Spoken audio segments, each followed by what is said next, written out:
Par la grâce et la bonté de Dieu, nous entamons ce sujet intitulé « Les membres de l'Église ».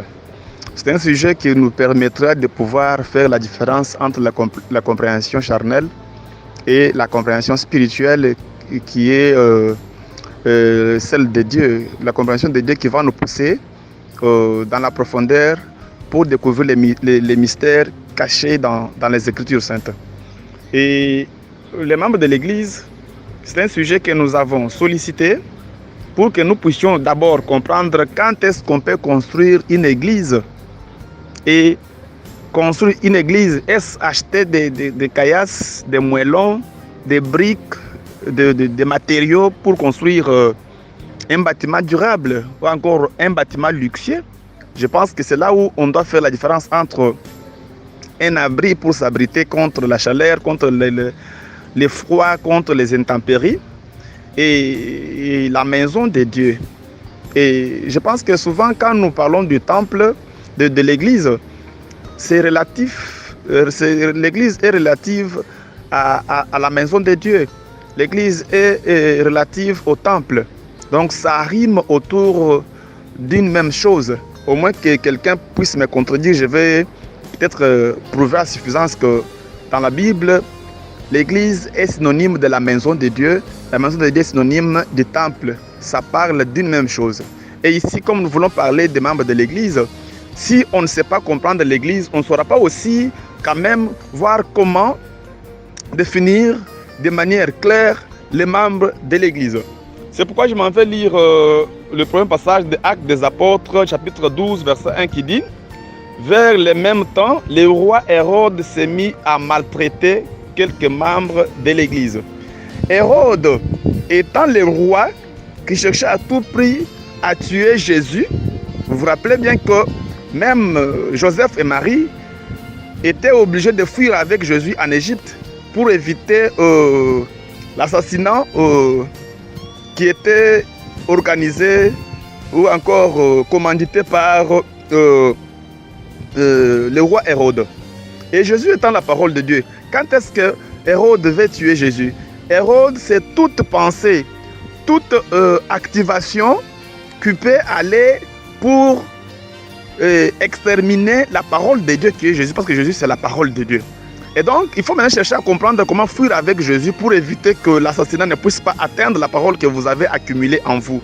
À chaque fois que quelque chose peut s'annoncer, s'activer pour pouvoir torpiller ou encore exterminer, détériorer la parole de Dieu que vous avez accumulée, vous devez chercher à pouvoir échapper à cela par certaines méthodes, certaines stratégies qui peuvent aider à protéger l'enfant Jésus, qui est la parole de Dieu, en train de grandir en vous. Et donc, alors, quels sont les membres de Jésus? Quels sont les membres de l'Église? Donc, il faut d'abord chercher à comprendre qu'est-ce qu'est l'Église. Et Ephésiens chapitre 1, verset 23 dit: l'Église qui est son corps, la plénitude de celui qui remplit tout en tout. Donc, l'Église étant le corps de Christ. Et 1 Corinthiens 15, 40 dit: il y a aussi des corps célestes et des corps terrestres. Mais autre est l'éclat des corps célestes, autre celui des corps terrestres. Donc, l'Église qui est le corps de Christ, dont nous cherchons à comprendre ses membres, ce n'est pas le corps terrestre, c'est le corps céleste. Maintenant, si on ne sait pas faire la différence entre le corps terrestre et le corps céleste, on va confondre les choses. On ne saura pas comprendre quels sont les corps célestes qui est l'Église et dans laquelle, dans cette Église, on va trouver les membres de l'Église, ce qui est comme sujet de ces jours. Donc, je suis en train de vous dire que même 1 Corinthiens chapitre 12, verset 27 dit: vous êtes le corps de Christ et vous êtes ses membres, chacun pour sa part. Alors, dans ce sujet, nous voulons seulement essayer de faire comprendre que l'Église de Jésus-Christ, c'est le corps, mais pas le corps terrestre. Et tous les membres qui forment, n'est-ce pas, notre corps, c'est le synonyme, ou encore c'est l'image de chaque membre de l'Église. Donc, notre œil est membre de l'Église. Si l'œil commence à nous éclairer plutôt. Alors, c'est pourquoi la Bible dit: L'œil est la lampe du corps et la lampe, c'est la parole. Donc l'œil, ce n'est pas l'organe de vie physique, mais l'œil, c'est un membre de l'Église. Donc l'Église est composée de la main, qui est un membre, les pieds, c'est un membre. Chaque partie du corps, chaque membre de notre corps représente, n'est-ce pas, le membre de l'Église. Donc ce sujet, d'une manière succincte, cherche à nous identifier chacun dans l'activation, nous dans le fonctionnement de l'Église, qui est le corps mystérieux de Christ, et que chacun de nous puisse se rendre compte qui est-il. Tu es identifié comme la bouche, comme la langue, comme l'œil, comme l'oreille, comme les pieds. Donc, si seulement tu peux suivre la parole spirituelle, qui est d'abord l'Église et son corps, dont nous formons des membres, il est difficile de travailler pour les comptes de Dieu parce qu'il ne sait pas t'identifier qui es-tu dans cette démarche ecclésiale.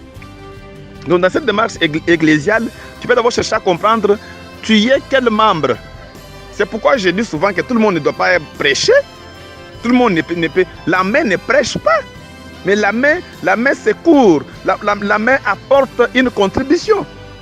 Les pieds marchent et démarchent aussi. Donc toutes les démarches qui peuvent être réalisées pour que la bouche puisse parler prouvent à suffisance que tu es les pieds, tu es la main.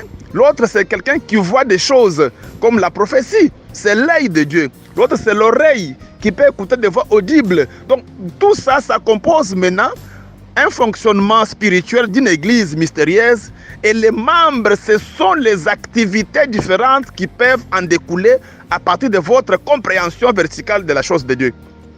Et donc, partant de cela, mon souci dans cette petite prédication porte essentiellement sur la compréhension de chacun, afin que chacun puisse jouer sa partition, jouer son rôle, comprendre sa fonction et commencer à fonctionner sur base de son identité en tant que membre, partie prenante du corps qui est l'Église. Donc, à cela maintenant, nous formons maintenant une interconnexion, une interdépendance, et nous dégageons tous une même passion et une même volonté pour que nous puissions arriver à pouvoir expliciter au monde comment intégrer ces corps mystérieux et que nous pouvons cheminer ensemble vers l'essence universelle.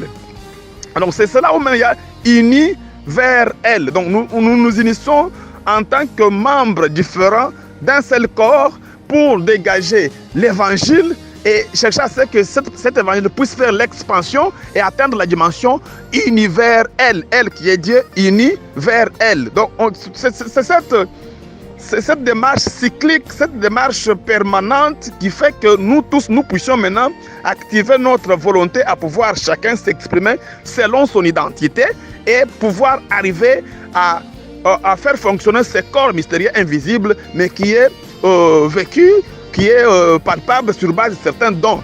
Et certains, partant de l'activation de chaque membre de ce qui lui est propre comme fonctionnement, pour que l'Église puisse s'épanouir et puis s'exploser, dégager son expansion et libérer l'humanité du carcan de l'ignorance.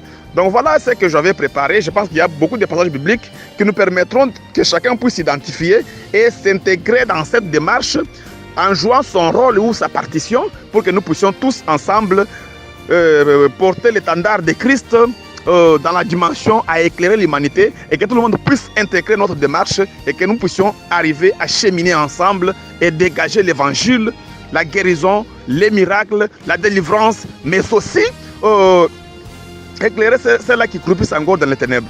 Je vous remercie et chacun puisse s'identifier pour que nous puissions cheminer ensemble. Merci beaucoup et à la prochaine occasion. Papa Eugène Mbamba depuis Kinshasa.